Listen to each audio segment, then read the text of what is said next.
Hello and welcome to My Digital Quill. We're starting a new series in Excel today, often considered to be meat of this software program. If you really want to take advantage of Excel's power, you need exposure to Excel's formulas and functions. In this first worksheet of the series called Auditing tool, we'll be looking at how to clean flawed data. We will use this approach by monitoring the existing data through the eyes of an auditor.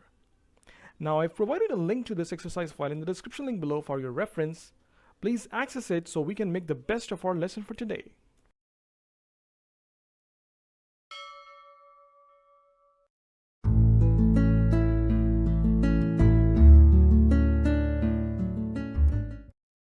Let's imagine now you're in a situation whereby somebody was working on this sheet before you, but they had to leave the organization for some reason. And it's kind of fallen into your lap now. You're trying to figure out what's going on here. Which columns in here have values stored as information and which one have formulas? Now, instead of going through all the cells like I'm doing now, there's a smarter way of doing this. And it starts with Formula tab in the ribbon menu. You go all the way to Formula Auditing, and here's a feature called Show Formula. Now, if you press on this, what happened here? Well, the columns are all wide, which you can adjust by selecting all sheet and adjusting it. But now you're able to see all the formulas here. Now, this gives us a sense of what's going on in this worksheet. When we click this again, we are back in our previous setting. We get this sorted, of course.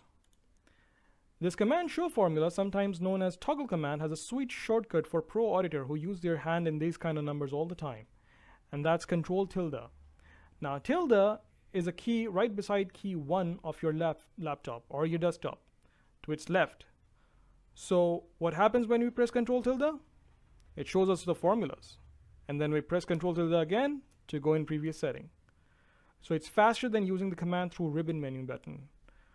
It's a nice auditing tool for our use. It gives us a quick reminder to where are all the formulas so you don't have to look around for them.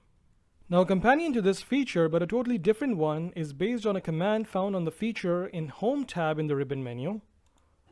But before we go there, you just have to select a single cell in the worksheet for Excel to look over the entire worksheet for you. And that's the way this particular feature works. So you go over to Editing Group in here, and under Editing Group, you go in Find and Select. In here, you go to Formulas. Now, all the formulas containing cells are highlighted. Now, as a follow-up to this, you might want to consider adding color, since this gives you this opportunity where the location of formula containing cells are highlighted. So that could serve as a reference for you in the future. Just make sure though, the color you select is a light one. Let me select yellow color here.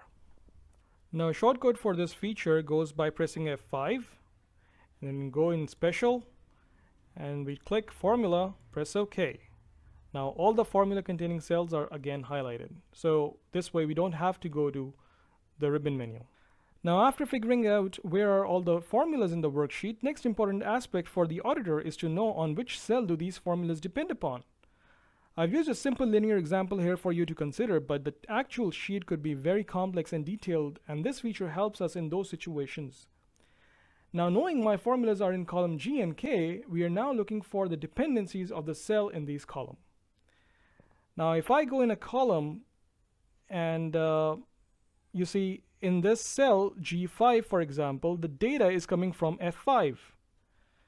And in the Formulas tab, if I go in Trace Dependent, with the arrow, it shows me where this independent source is going as a formula value.